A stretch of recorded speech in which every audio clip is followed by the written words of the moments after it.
बार बार वजीर और मंत्रियों के दबाव देने से अंततः राजा खड्ग सिंह ना चाहते हुए भी दूसरी शादी कर लेता है। सोचा बच्चों को माँ का सहारा मिल जाएगा। राजा खड्ग सिंह की दूसरी पत्नी, जिसका नाम चंद्रिका था, वो एक चंडाल औरत थी। जब राजा उसे विवाह करके महल लेकर आया तो रूप बसंत ने पूछा, पिताजी ये कौन है? राजा बोला, बच्चों ये तुम्हारी नई माँ है। अबोध बच्चे ये सुनकर खुश हो गए। सोचा नई माँ भी हमें कहानियाँ सुनाया करेगी, हमारे साथ खेला करेगी, हमारा लाड़ प्यार करेगी। इसी सोच के साथ बच्चे जब नई रानी के कक्ष में जाते हैं और माँ माँ कहकर प्यार से उसे पुकारते हैं तो चंद्रिका गुस्से में बोली, कौन माँ? कहाँ की माँ? मैं तुम्हारी कोई माँ वा नहीं हूँ, तुम्हारी माँ तो मर चुकी है। उन्हें धमकाते हुए आगे रानी कहती है, आगे से यहाँ कदम भी मत रखना वरना तुम्हारी खाल खींच लूंगी। मासूम बच्चे रोते रोते चुपचाप वहाँ से चले गए। जब राजा ने उन्हें रोते हुए रानी के कक्ष से निकलते देखा तो वो रानी के पास गया और कहा, क्या बात हुई रानी? बच्चे तुम्हारे कमरे से रोते हुए निकले। रानी बोली, ध्यान से सुनो राजन, आगे से ये बच्चे कभी भी मेरे कमरे ही नहीं, मेरे महल में भी नजर नहीं आने चाहिए। आप इनके रहने की व्यवस्था अलग कर दो। रानी की बात सुन राजा बड़ा दुखी हुआ। सोचा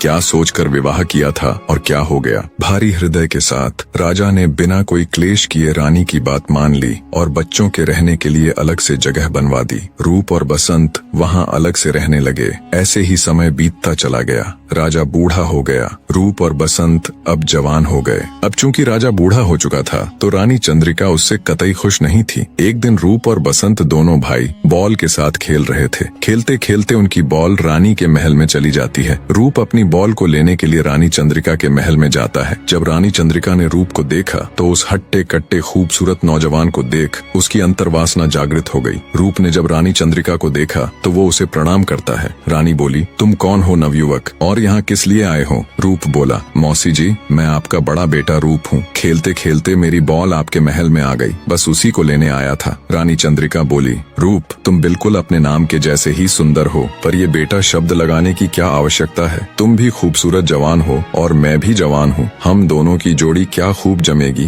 राजकुमार रूप रानी चंद्रिका की ये बात सुन शर्म से पानी पानी हो जाता है और कहता है, मौसी आप कैसी बातें कर रही हो? मैं आपका बेटा हूँ, आप मेरे पिताजी की दूसरी पत्नी हो, आपको ऐसी बातें करते हुए शर्म आनी चाहिए। ये बात सुन रानी चंद्रिका गुस्से से कहती है, पिता की पत्नी? किस पिता की बात कर रहे हो? उस बूढ़े खूसट की। वो मेरी जिंदगी में मेरे लिए कोई मायने नहीं रखता। मेरे लिए तो तुम मायने रखते हो रूप, तुम्हारे साथ मेरी जोड़ी खूब बनेगी। रानी की बात सुन राजकुमार रूप शर्म और गुस्से से कहता है, कैसी बातें कर रही हो मौसी आप? सौतेला ही सही पर हुआ तो आपका बेटा ना। हे मौसी आप क्यों एक माँ बेटे के रिश्ते को तार तार करने में लगी हुई हो? रूप की बात सुनकर रानी को गुस्सा तो बहुत आया पर कुछ सोचते हुए वो अपने गुस्से को पी गई। बने रहे।